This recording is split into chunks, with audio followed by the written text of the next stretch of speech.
Assalamualaikum warahmatullahi wabarakatuh. Perkenalkan, nama saya Sarmila, NIM A1F11927, ruangan R001, Fakultas Keguruan dan Ilmu Pendidikan, Prodi Pendidikan Guru Pendidikan Anak Usia Dini di Universitas Jambi. Di video kali ini, saya akan membuat video dengan mata kuliah pengenalan kegiatan sains untuk anak usia dini dengan dosen pengampu Dr. Randa Ibu Kasmiati, MPD. Oke teman-teman, yang pertama kita masuk dulu ke materi pertemuan ke-9 dan 10 dengan materi sains tentang mengenal alam.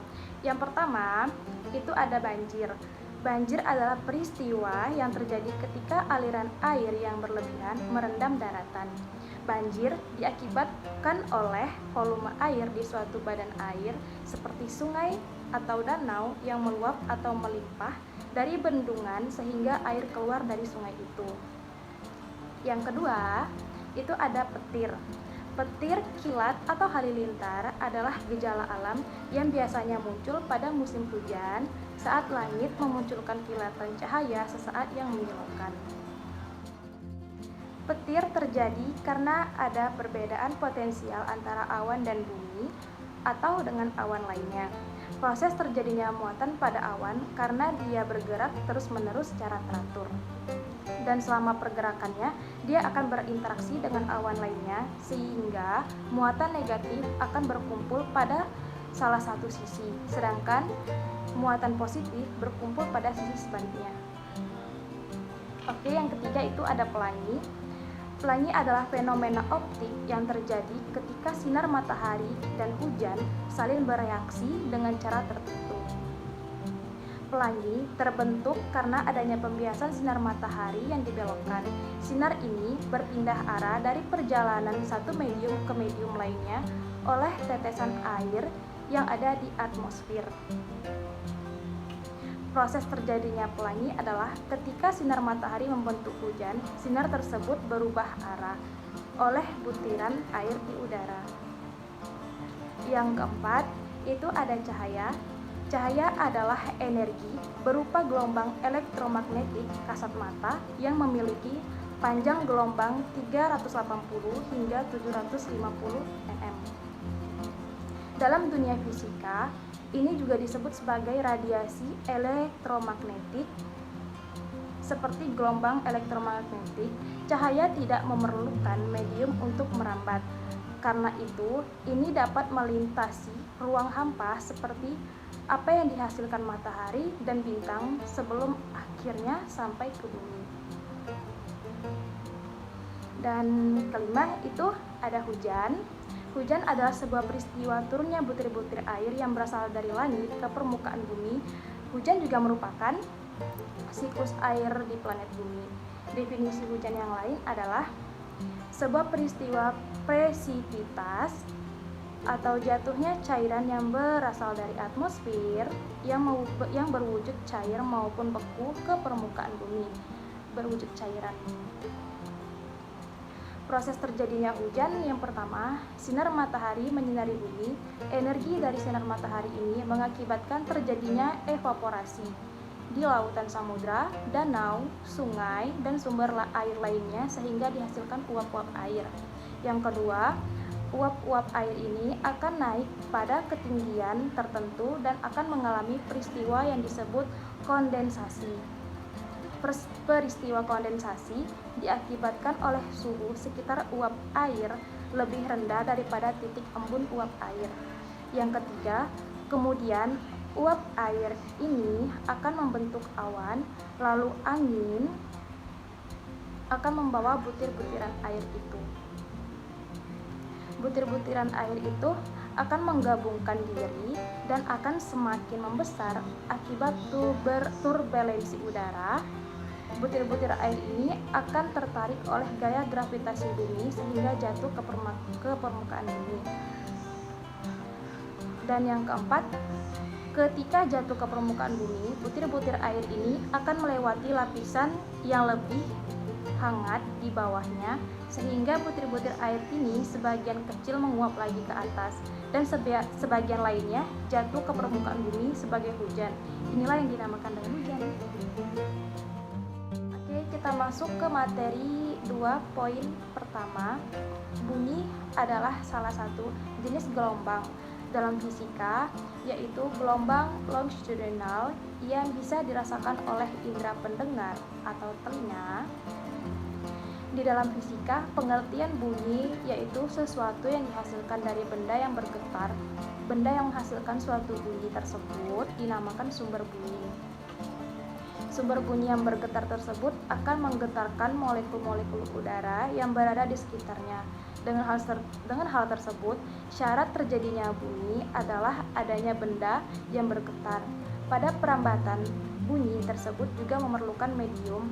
Anda bisa mendengarkan bunyi apabila terdapat medium yang bisa merambatkan bunyi. Terdapat beberapa syarat yang harus dipenuhi supaya bunyi dapat terdengar ke telinga. Yang pertama, terdapat bunyi yang bergetar atau sumber bunyi. Yang kedua, terdapat medium yang merambatkan bunyi. Yang ketiga, terdapat penerima yang berada di dalam jangkauan sumber bunyi. Kecepatan bunyi. Bunyi mempunyai cepat rambat yang terbatas. Bunyi tersebut memerlukan waktu untuk dapat berpindah dari satu tempat ke tempat yang lain. Cepat rambat bunyi sebenarnya tidak terlalu besar. Cepat rambat bunyi jauh lebih kecil dibandingkan dengan cara rambatnya suhu cahaya. Bahkan sekarang orang sudah mampu untuk membuat pesawat yang bisa terbang beberapa kali daripada cepat rambat bunyi. Oke, jenis bunyi itu ada bunyi infrasonik, ada audiosonik, ada ultrasonik, nada, desah, kerdam, dan gema. Oke, yang kedua masuk ke poin kedua, yaitu warna. Menurut ilmu fisika, warna adalah spektrum tertentu yang terdapat di dalam suatu cahaya sempurna berwarna putih. Identitas suatu warna ditentukan panjang gelombang cahaya tersebut. Misalnya, warna putih akan memberikan kesan suci dan dingin di daerah barat karena berasosiasi dengan salju. Oke, selanjutnya kita masuk ke poin ketiga. Itu ada jagat raya atau alam semesta. Jagat raya atau alam semesta merupakan ruangan yang meluas ke segala arah, tidak terhingga tapi memiliki batas yang tidak diketahui. Jagat raya juga disebut dengan alam semesta yang terdiri dari ribuan galaksi atau sistem bintang. Yang pertama itu ada planet. Planet adalah benda langit yang gelap, tidak mempunyai cahaya sendiri, dan selalu beredar mengelilingi sebuah bintang sejati, yaitu matahari. Dalam urutan menurut jaraknya dari matahari, planet tersebut adalah Merkurius, Venus, Bumi, Mars, Jupiter, Saturnus, Uranus, dan Neptunus. Yang kedua itu ada bintang. Bintang adalah benda langit yang dapat memancarkan cahaya. Bintang sebenarnya adalah bola gas besar yang memiliki komponen utama hidrogen dan helium. Bintang ada yang mampu menghasilkan cahaya sendiri, namun juga ada yang cahayanya dipancarkan dari pantulan bintang lain. Bintang yang dapat menghasilkan cahaya sendiri disebut bintang nyata, sedangkan bintang yang tidak dapat menghasilkan cahaya sendiri disebut bintang semu. Meskipun bintang ada yang tidak dapat menghasilkan cahaya sendiri, namun secara umum istilah bintang biasanya dipakai untuk benda langit yang menghasilkan cahaya sendiri. Oke, yang ketiga itu ada tata surya. Tata surya merupakan kumpulan benda-benda langit yang terdiri dari matahari sebagai poros dan planet sebagai benda yang mengelilinginya dengan mengikuti gaya gravitasi. Tata surya tersusun atas matahari dan planet-planet seperti yang sudah saya sebutkan tadi yang beredar mengelilinginya. Terus yang keempat itu ada gerhana. Gerhana adalah fenomena astronomi yang terjadi apabila sebuah benda angkasa bergerak ke dalam bayangan sebuah benda angkasa lainnya. Gerhana terbagi menjadi dua, yaitu gerhana matahari dan gerhana bulan. Oke, kita masuk ke pertemuan 11, 12, dan 13 dengan materi pengenalan ilmu kimia dalam kehidupan sehari-hari. Materi pertama yaitu bahan kimia di sekitar rumah, sekolah, dan lingkungan. Yang pertama kita bahas dulu bahan kimia di sekitar rumah. Itu ada sabun, mengandung senyawa ester. Pemutih baju mengandung hidrogen peroksida atau natrium hipoklorit. Yang ketiga, pasta gigi. Bahan pembuatannya antara lain natrium fluorida dan kalsium karbonat. Deterjen mengandung beberapa bahan kimia antara lain natrium sulfat dan natrium hidroksida. Baking powder terbuat dari natrium bikarbonat. Terus itu ada hand sanitizer, itu yang biasa kita gunakan ya di musim COVID sekarang, itu mengandung etanol, hidrogen peroksida, dan gliserin. Oke, kita masuk ke bahan kimia di sekitar sekolah. Itu ada boraks, formalin, pewarna, metanyl yellow, dan peralatan labor ya. Terus yang terakhir itu ada di sekitar kita, bahan kimia di sekitar kita yaitu pembersih, pemutih pakaian, pestisida, pewangi, dan zat aditif dalam makanan. Oke, masuk ke materi kedua. Itu ada bahan kimia yang terdapat dalam makanan. Ya, bisa berupa pengawet, penyedap, dan pewarna. Kita bahas pengawet dulu ya. Itu bahan pengawet itu ada berapa ya? Di sini ada 5. Yang pertama itu ada asam sorbat dan garamnya, sorbic acid, dan its salts. Bahan ini sering digunakan untuk mengawetkan wine, keju, roti, kue, serta daging. Zat asam sorbat terbilang efektif dalam mencegah pertumbuhan jamur pada makanan. Yang kedua itu asam benzoat dan garamnya. Natrium benzoat adalah bentuk asam benzoat yang paling banyak digunakan senyawanya. Ini dipakai untuk menghambat pembusukan pada makanan asam seperti soda, jus lemon kemasan, saus salad, kecap, dan bumbu lainnya. Oke, yang ketiga itu ada sulfit atau sulfur dioksida.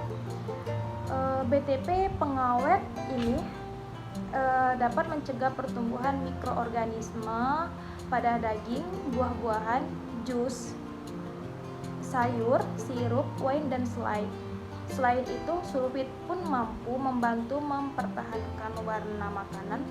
Sulfit memiliki nama lain yaitu potasium bisulfit dan metabisulfit. Yang keempat itu ada nitrit dan nitrat. Secara alami keduanya dapat ditemukan pada sayur ya. Tubuh pun bisa memproduksinya sendiri. Nitrit dan nitrat berguna untuk mencegah pertumbuhan bakteri berbahaya, menambah rasa asin pada makanan, serta memberi warna merah pada daging. Keduanya ini, bahan ini sering ditambahkan ke dalam daging olahan seperti sosis dan ham. Oke, masuk yang terakhir itu ada nisin.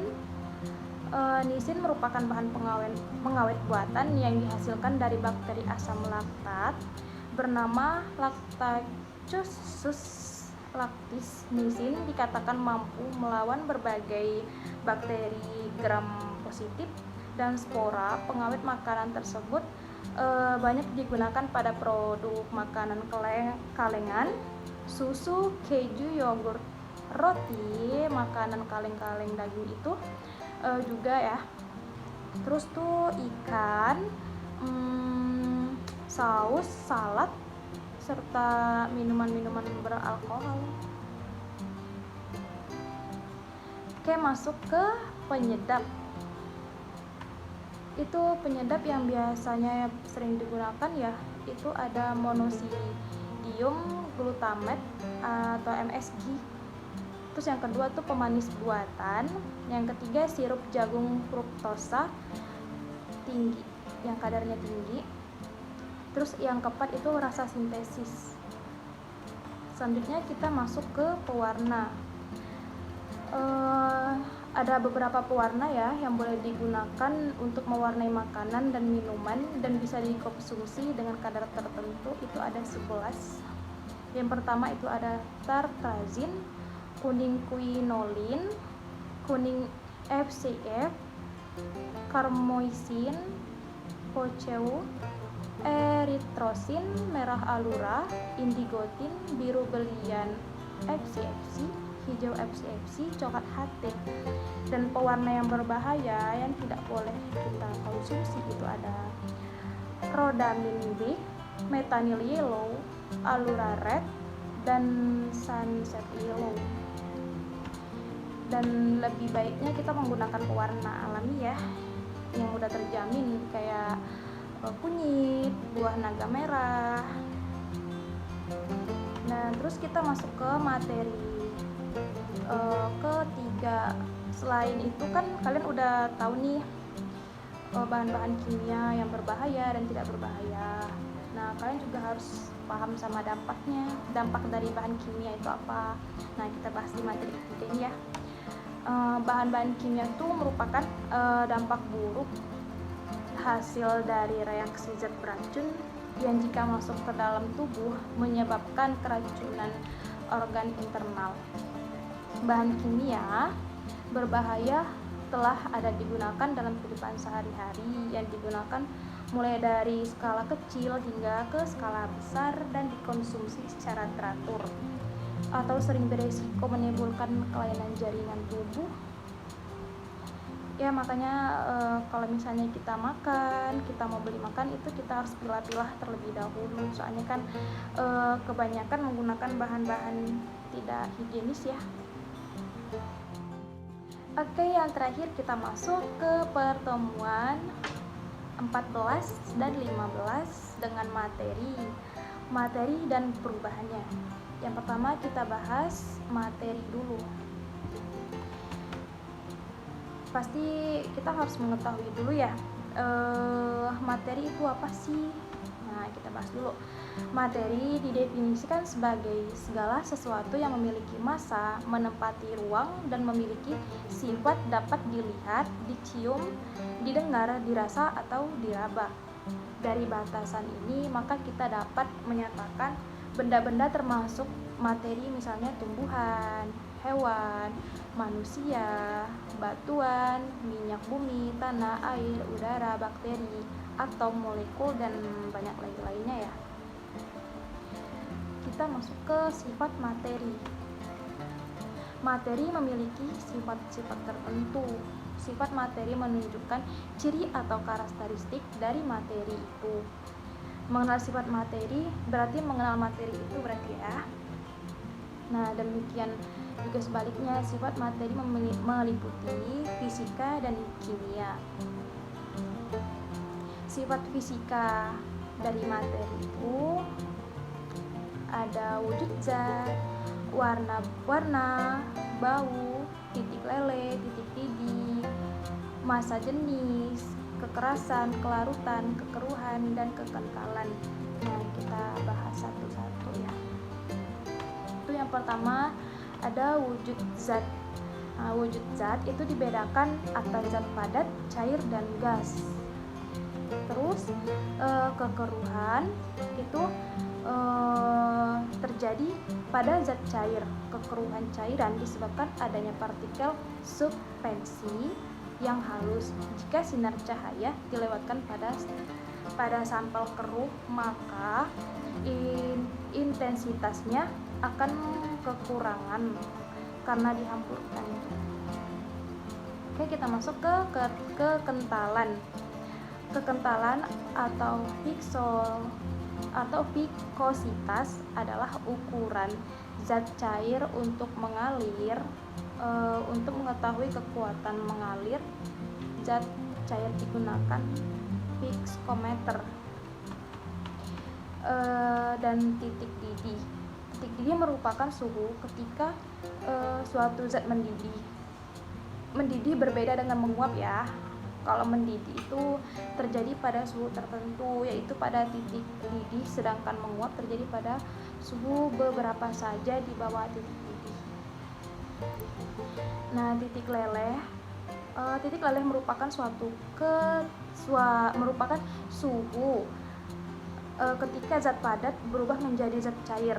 Misalnya garam dapur jika dipanaskan akan meleleh menjadi cairan. Kelarutan. Larutan merupakan campuran homogen. Dalam larutan terdapat dua komponen, yaitu pelarut dan terlarut. Oke, kita masuk ke sifat kimia. Tadi kita udah bahas sifat yang fisika. Sekarang kita masuk ke kimia. Sifat kimia merupakan sifat yang dihasilkan dari perubahan kimia, antara lain mudah terbakar, mudah busuk, dan korosif. Sifat-sifat itu ya, sifat-sifat kimianya. Terus kita masuk ke poin keduanya, yaitu perubahan materi. Perubahan materi itu ada dua, yaitu perubahan fisika dan perubahan kimia. Perubahan terjadi karena perubahan masanya berubah dan berubah volumenya, berubah wujudnya, atau berubah menjadi materi lain. Perubahan tersebut sering terjadi dan sering kita lihat juga seperti air ya, itu mendidih menjadi uap. Itu kan kalau misalnya kalian manasin air tuh, nah itu dibiarin terus ditutup di kaca yang transparan gitu kan, ada tuh penutup yang transparan. Nah itu kalau kita tutup waktu airnya masih panas, dia akan berubah jadi uap. Dan itu besi berkarat, susu menjadi basi, ledakan mercon, kapur barus menyuplin, dan masih banyak lagi ya contoh yang lain. Nah, kita bahas perubahan yang pertama dulu, perubahan yang fisika. Nah, perubahan fisika merupakan perubahan materi yang tidak disertai terjadinya zat baru, tidak berubah zat asalnya. Hanya terjadi perubahan wujud dan juga perubahan bentuk atau perubahan ukuran. Contoh, jika air dipanaskan akan berubah menjadi uap air, sedangkan jika air didinginkan maka ia akan membeku menjadi es. Oke, kita masuk ke perubahan kimia. Perubahan kimia merupakan perubahan zat yang menyebabkan terjadinya satu atau lebih zat yang jenisnya baru. Perubahan zat kimia selanjutnya disebut reaksi kimia. Contohnya sama seperti yang tadi, ada beberapa sedikit yang berbeda. Proses fotosintesis ya. Terus yang kedua itu ada pembuatan tempe seperti fermentasi, dan industri asam sulfat, industri alkohol, dan lain-lainnya. Kalian bisa cari sendiri nanti apa saja itu. Nah, mungkin setelah saya menjelaskan sedikit tadi, mungkin ada beberapa materi yang ini ya, yang kurang mungkin. Nah, baiklah teman-teman, sekian dari pembahasan materi dari saya. Lebih dan kurangnya saya minta maaf. Saya akhiri. Wassalamualaikum warahmatullahi wabarakatuh. See you di next video.